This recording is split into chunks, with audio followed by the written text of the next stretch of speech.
Welcome back, guys. In last week's episode, the Godspeed crew set off from Fort Pierce, motoring along the Florida coast, trying to stay out of the Gulf Stream. We also introduced you to James O'Brien, a British Army vet who joined us in Fort Pierce and is serving as our third watch captain. In today's episode, we continue making our way towards Key West to refuel before setting off on a final leg of our passage home to Galveston.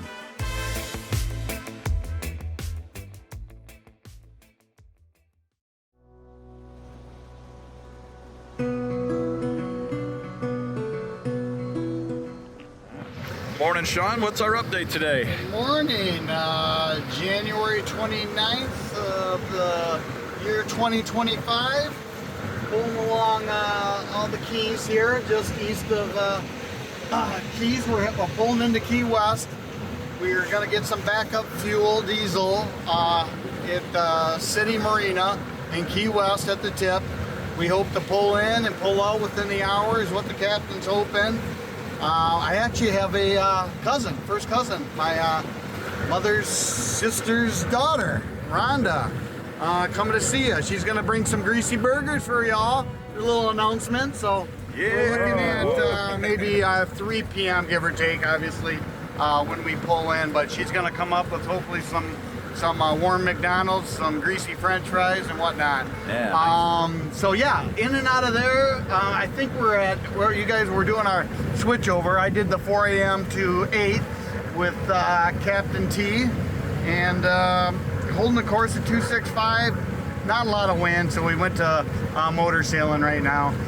But we're looking at, if it continues on right now, we continue with the remaining fuel we have. We'll get in there at about 2:30, let's say, and then maybe be pulling out by 3:30 with some greasy burgers in our stomach. So the next point I was going to make is that extra fuel we're having is for backup if we don't have the winds. We're hoping for better winds when we get around the horn here of the Keys and head through the Gulf of America. First sailboat to traverse the Gulf of America. Guinness, Godspeed. We did it. Going to Galveston, okay? We want to get this girl home. Everybody's eager to get there. Skipper and everybody. So it's been a while since she's been there, and everybody will be happy to get this voyage done. So that's about all I got. Again, first vessel to sail across Gulf of America. It's big news, big news. We're going to see this in 500 years. We continue motoring for the next 6 hours, eager to reach Key West and refuel before setting off across the newly renamed Gulf of America. By mid-afternoon, we rounded the western tip of the island, and the crew began prepping lines and fenders for docking. Though we didn't have time to explore on this stop, Key West is a place I've visited before, and it's full of character. As the southernmost city in the continental US, it sits only about 90 miles north of Cuba. The island itself is only about 4 miles long and 1 mile wide, making it perfect for exploring by bike or scooter. It's famously the former home of author Ernest Hemingway and the birthplace of the iconic key lime pie. We motored into Conch Harbor Marina and pulled up to the fuel dock just as Shawn's cousin Rhonda arrived, right on time and true to her word, with a bag full of burgers for the hungry crew. When your cuz lives in Key West, comes to visit you on the pier as you refuel.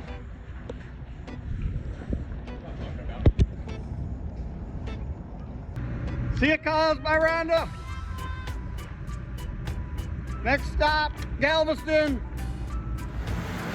Well, we just stopped in Key West to refuel. Boys here you see are enjoying some Mickey D's for lunch. Everybody say hi.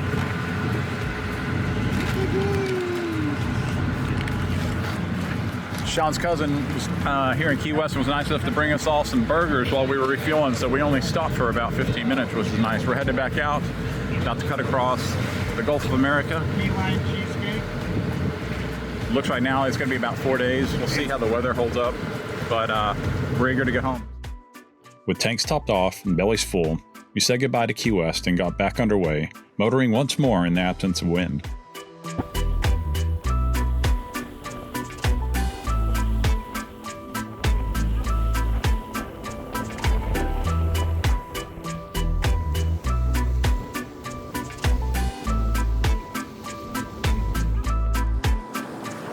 That evening, we were treated by another stunning sunset as the crew slipped back into the steady rhythm of watches and life at sea.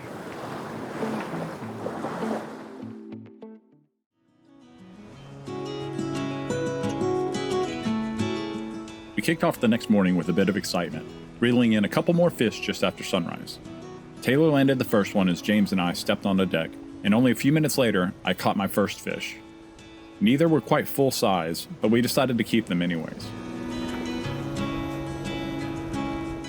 This was my first time filleting a fish, so Taylor coached me through it, making sure I didn't waste too much of the meat. It turned out to be easier than I expected, and we ended up with just enough for a solid meal to share with the crew that evening.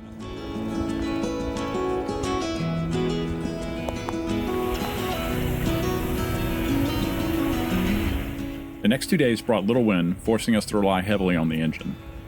With limited fuel on board, we took every chance we could to shut down the motor and sail, conserving diesel mile by mile as we crept closer to home.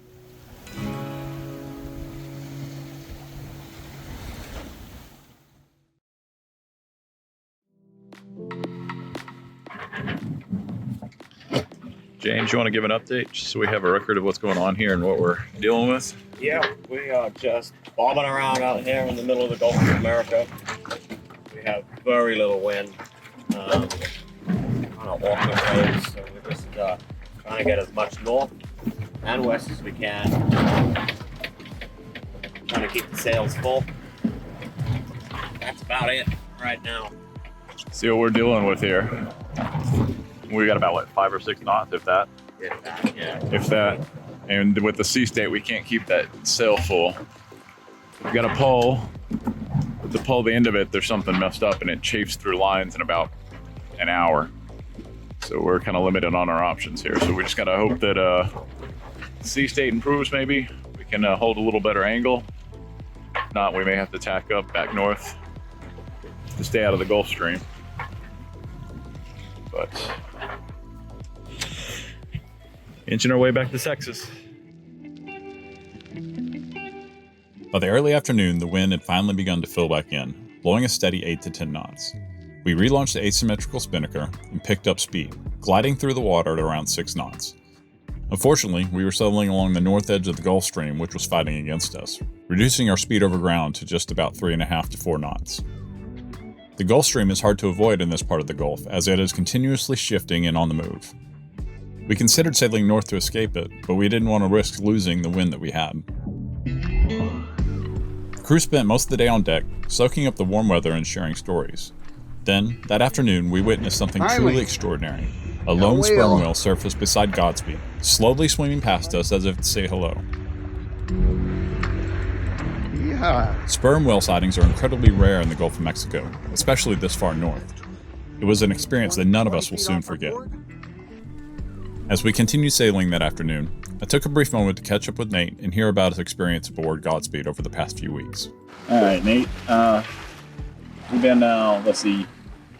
You joined us in Beaufort, so this is pretty much the end of the second week now for the. I think so. Pretty much for you. About that, yeah. The days all kind of blend together. Yeah. Do you just want to talk about that a little bit? Like, how has this 2 weeks been for you?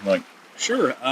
Definitely the first few days were the most grueling. Yeah. As far as the weather, going from pretty nice in Houston, flying out to North Carolina, only to get met with rain, sleet, and snow. And then on top of that, not having my gear with me, it was definitely, it was a little bit stressful. Got my blood pressure up a little bit. But overall, the team really helped me. One of the guys, Mike, he loaned me a bunch of cold weather gear, and everybody just kind of came together to really help me out, welcome me aboard. Because other than Taylor and James, I didn't know anybody aboard the crew. So I know we're all have been trying to figure each other out, learn each other's personalities and how each other works. How's that going so far? Anybody you feel like you're clicking with? You made a real connection with, you think, on the strip? Or? I would say really everybody. In one way, shape, or another, because you and I can talk photography. Shawn and his sense of humor, he cracks me up. I always love a good joke. Taylor and John, especially with their sailing experience, and me, and I'm still learning. So I'm kind of, same thing with James, his experience, he's got so much. Plus learning about his culture, being that he's British. So I'm kind of taking a little piece here and there from everybody, and just kind of putting them all together to see what meshes with me and kind of where those common grounds are besides us being veterans. Do you have anything that's happened on this that you want to share, like a particular story that stands out, that like an oh shit moment, or like it could be anything you want, anything that stands out that you think you'll remember forever off of this trip? I would say my oh shit moment was when we were coming into the channel in Florida. And again, every boat, every skipper is different, and I hear sheet the main, or sheet the Genoa. Yeah. And different boats, that means different things. And I took it as meaning something different, and thankfully the line didn't get away from me or anything like that. Because I've been on boats, when you tell me trim, that means I tighten the sail in. Other boats, you tell me trim, I've got to ask, do you want me to let it out or pull it in? Yeah. And that's something that I really learned, is that anytime I get aboard a new boat with a new skipper, the first questions I'm going to ask are, what are your calls? When you say you want something trimmed, what does that mean to you? So that way I can pick things up a lot quicker and not have such a learning curve. But that was definitely my oh shit moment, because that could have gone real bad real quick. What was happening when we were coming in? Describe the situation. So they were wanting me to trim the line to the Genoa up front, start tightening it in so that way we could pull that sail down. I understood it as ease it out, and so I went to take it out of the lock and take a wrap off, and it started pulling like crazy. And I hear, no, lock it back in. Pull it in. And then I said, oh, okay. So I locked it back in, put my my wedge handle on there and started cranking away. But just, that was the biggest thing that stood out for me as far as oh shit moment. As far as just kind of a really memorable moment, just all the wildlife that we've seen, you know, whether it was that sperm whale earlier today, all the dolphins that swarmed us that one day and that were playing with us, all the flying fish, everything, just the wildlife that you see out here that you never get to experience inshore. That will definitely stick with me forever.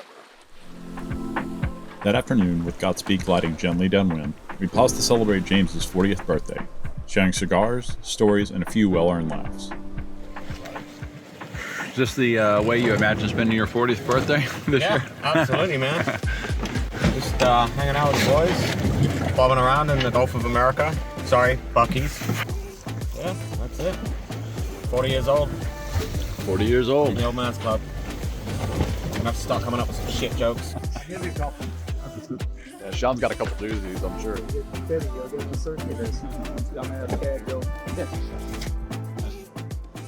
As the sun dipped towards the horizon, an ominous line of storms began creeping up on us from the south, ready to test our resolve once again. So it was about this point in the sail that I realized that I'd lost one of the hard drives I brought with me that was offloading footage onto. I still had all my footage on the storage cards, the SD cards that I brought with me, but I was quickly running out of room on the memory cards I brought for all my cameras. So at this point, we started filming a lot less because there wasn't a lot going on. So unfortunately, I don't have footage of the night that the squalls hit the boat. Because it was just me and James on deck. We weren't concerned with turning on a GoPro while this was happening. So I just wanted to kind of tell y'all the story about that night and what happened. So about 7:15, 7:30, me and James are getting ready to come up on our shift at 8 o'clock, but we get called up by Taylor because the wind's picked up. We've got a line of storms that are heading in, and the wind's picked up to about 18 knots. We have the spinnaker flying at this point, and it's way overpowered. So he's yelling at us to get up on deck. So we rush up there. John comes up on deck, and so me and John go up to the front of the boat. And by this time, though, the waves had picked up and the wind is slamming. And the two of us are up front trying to pull down the sock on the spinnaker while James and Shawn are working the halyard for the spinnaker, and Taylor's on the back trying to keep us, steered in the right direction. So, man, me and John, the wind's so strong. I don't know. It was so difficult to pull down that sock on the spinnaker. That felt like it took us 5 minutes, 10 minutes to get the sock down. But eventually, with both of us just yanking down on it, we were able to get it pulled down and get it put away. So once we got the spinnaker pulled down, it was mine and James' shift to take over on the helm. So James took the first shift on the helm, while I sat in the cockpit in case we needed to tack or adjust lines at all. So we didn't talk much on that shift because James was having to focus to keep the boat pointed downwind. The wind was shifting a little bit back and forth, not too much though. But with the waves, it made it difficult to keep us pointed in the right direction. So while he's steering, I'm sitting in the cockpit, staring up at the stars, watching them disappear behind the clouds as the squall moves in. I sat and watched the bioluminescent trail behind the boat, which it's hypnotic almost watching it. It's hard to describe unless you've ever seen it. It's like watching, if you've ever seen a clip from the space station as it flies over the Earth and there's a storm below, and it's just pops of lightning and flashes, and that's what the trail behind the boat looks like. And it's one of the most beautiful things. Like, you've got to see it to really understand what I'm talking about here. I can't describe it as well as pretty as it is. But that's really all that happened for that first hour. So at 9 o'clock, it was my turn to swap out with James. So I jumped on the helm. He swapped off. By this time, the clouds have rolled over us. The wind's starting to pick up even more. It's probably blowing 20 to 25 knots now. And I've been steering for maybe 10 or 15 minutes when the wind shifted hard. So it had originally been blowing out of the southeast, and it shifted about, I would say, 60 to 80 degrees to the northeast, and it shifted within a couple seconds. And I couldn't adjust for the shift fast enough, and we wound up jibing the head sail. So we drive the sail. James immediately goes to work to try to fix the sail. I'm trying to get us turned back to get it out of to correct the jibe. He eventually gets the sail corrected for the tack we're on, and as soon as he gets it set, the wind cuts back to the southeast and jibes the sail back over again. And by this time, I'm starting to get frustrated because I haven't been able to steer out of to prevent the jibe. He's getting frustrated because he's starting to get tired. He's just been cranking away for the last 5 minutes to fix it, and now he's got to do it again. So he's getting frustrated, and as he's adjusting that, the wind starts to shift again. I was able to kind of manage the second one, and by this time, he's realized that we need to depower the Genoa a little bit. We need to furl it in. So he goes to try to furl in the Genoa, and we can't. It turns out that it's caught off on the fairlead on the front of the boat.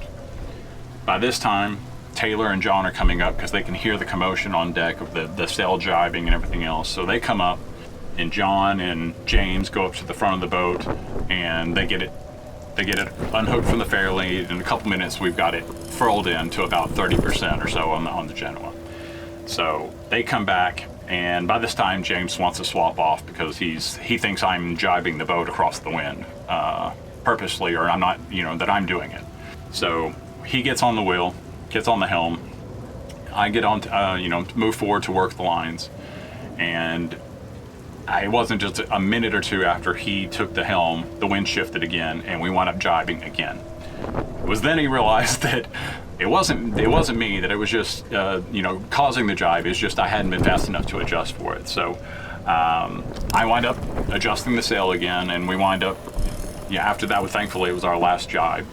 But it was extremely frustrating because this whole time it's pouring on us. There's lightning all around us. Where the wind's picking up, so we can barely hear each other, and we're both frustrated. And it was a very stressful hour when that squall hit us. I'd never been through a squall before. You see them on YouTube channels, and they tell you reef early, which we thought we were fine. We didn't have the mainsail up. We were just under Genoa. But in hindsight, we probably should have furled in that Genoa a little sooner. when we jibed the first time, I probably should have swapped off with James on the wheels so I could work the lines and try to fix the problem while he steered, because he's got more experience. But it was an extremely stressful night. When our shift was over at midnight, John and Nate came up to take the helm, and by this time it stopped raining at least, but they had really good wind, but were able to hold course. So we were probably going about 8 to 10 knots through the water at this time, but we were also fighting a current which slowed us down about 2.5 knots. And this lasted most of the night until Taylor and Shawn came on in the morning. Over the next few days, we continued making slow progress across the Gulf. We burned more fuel than expected earlier in the passage, and were now conserving fuel, relying solely on the wind to carry us forward. While we had covered decent ground in the previous 24 hours, the breeze was steadily fading, and our average speed dipped below 4 knots. With little wind and no option to motor, the passage stretched on well beyond our original timeline, 2 days longer than planned. The extended journey and mounting fatigue began to wear on some of the crew, testing both patience and morale. So Shawn, Nate, John, you want to give us an update? What we've been dealing with? Start off with Shawn. Is this like the Sea of Japan or what? I don't know. Let's keep it real here. We got no wind. We're out of provisions. We're all thinking about taking over the ship. Taylor, you're going freaking down. I got a fish. That's our next meal. Matter of fact, right now, check this thing. No, we ain't eating. That's it. That's it up there, right there. Slightly stupid. We're not really starving. We have no wind. We have to sail another 100 miles before we can kick on the engines. We're about 280 miles outside of Galveston, but miraculously have cell phone service from one of these oil rigs we're passing, so we thought we'd check in and tell everybody hi. Looking like probably Tuesday, maybe Wednesday, depending on the weather, we'll get in. But Tuesday morning? Yeah. Tuesday morning. But morale remains high, minus Shawn, who's thinking about taking over the boat. Oh shit, morale sucks. Send the MWR.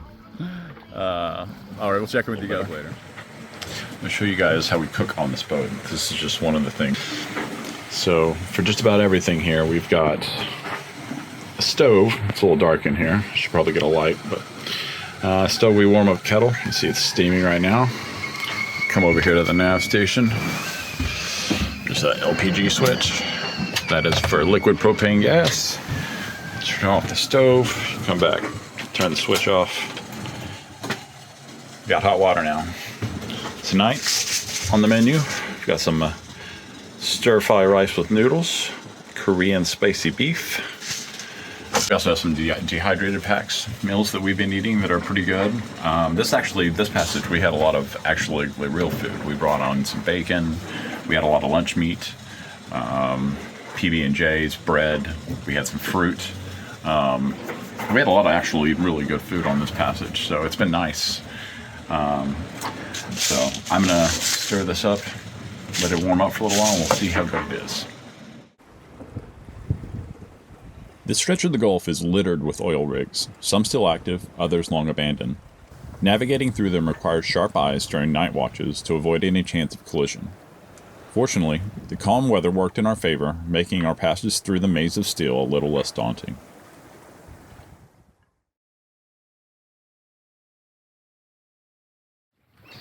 This morning was probably going to be our last day sailing, full day. We should be getting in sometime tomorrow. See the sunrise behind me. We're heading right now between 280 and 285. It's going to take us straight into Galveston. Spinnaker's been flying all night.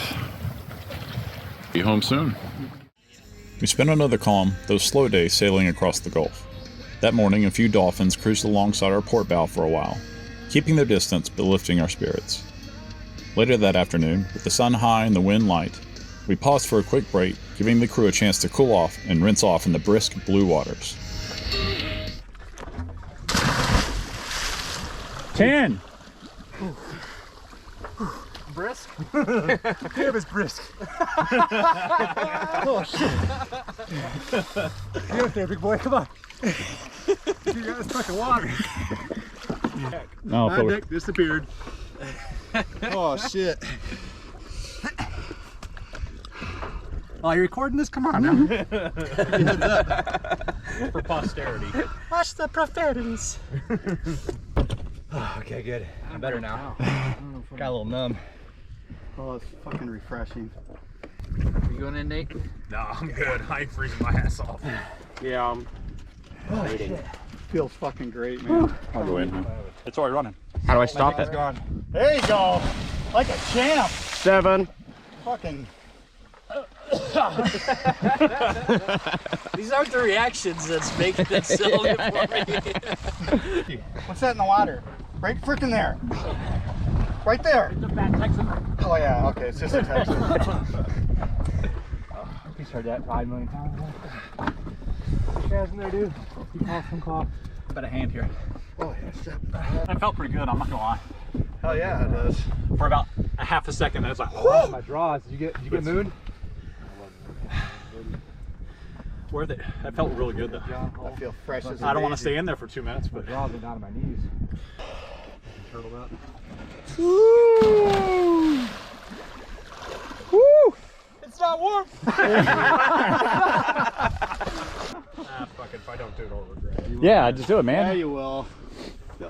Regret is Take everything out of your pockets. Plus, I'm hooking y'all up. Y'all get to see me in my silkies. Oh god, no. That's the real reason he's doing it. Yeah. on your ankles. It's all right. It's not bad once you get out. Oh fuck, this is gonna suck. No. What the hell was that? Let me see that again. I didn't get a good look at that. Suck. No. What the hell is that? Just like no hands. like a penguin. Forehead first. I don't wake you up in the morning. Fuck, man. That dive was great, Raul. Yeah, that's, I gotta fucking try that Just threw one. his hands back. I don't even know if I know how to do that. Like, Remember, it's a fish. Just straight face first. Put your hands by your Hands side to the and side. go. side? Yep. Penguin dive. Yeah!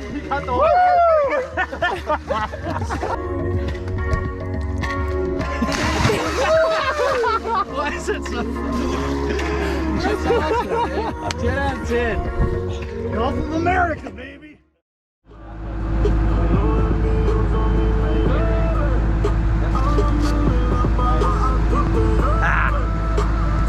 What are you thinking, Shawn? I'm thinking bringing me back. A little bit advanced technology on this bad boy.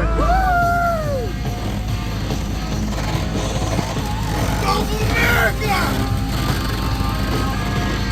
Woo! First across! The Gulf of America! Yeah, this is awesome!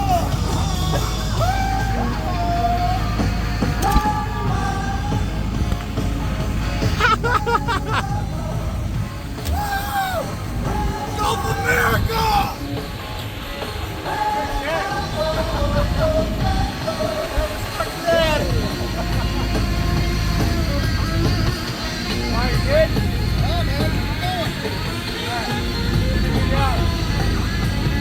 One more time.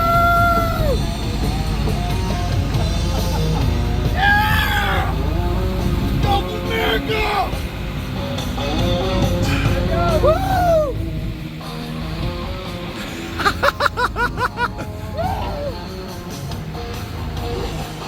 That was fucking awesome. Hey, coming down. Set. I hope that's a good one. Oh yeah, there's some great ones. Coming down. There's your feet. Got the bottom. On deck. Secure. We lit off an old flare to celebrate our final full day at sea, but the celebration was short-lived. Moments later, we discovered a massive water leak rapidly filling our bilge. The culprit? A worn-out shaft seal, unchanged since before the Ocean Globe race. Yeah, this is where the adventure and adventure sailing come from, is MacGyvering your way through problems as they arise. That's why you always check the bilge. With no spare on board, James jumped into action, rigging up a temporary stop to the leak, hoping to buy us enough time to make it into Galveston the next day for a more permanent repair. This repair brought to you by West Marine. Sponsor us! Right.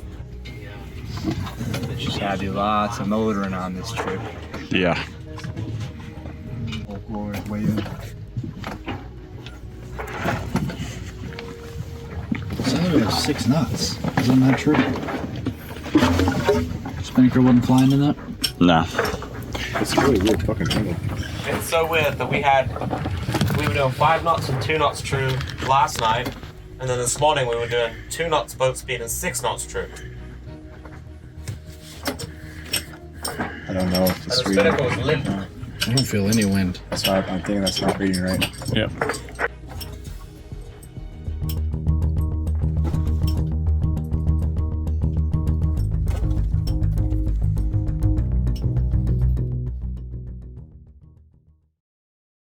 If you'd like to make a donation to support Skeleton Crew Adventures, scan the on-screen QR code or visit our website at skeletoncrewsadventures.org/donate. We appreciate your support. Join us next week for the series finale as we sail the final leg home to Galveston. With a leaking shaft sail and thick fog choking visibility, the sea has one last test in store for the crew. Will Godspeed make it home? Don't miss the dramatic conclusion. See you then. Are you a veteran or first responder looking for a new mission? Come sail with us. Experience the healing power of the water, the camaraderie of the crew, and the calm wind in your sails. Scan the QR code on screen to learn more and apply to join our next day sail.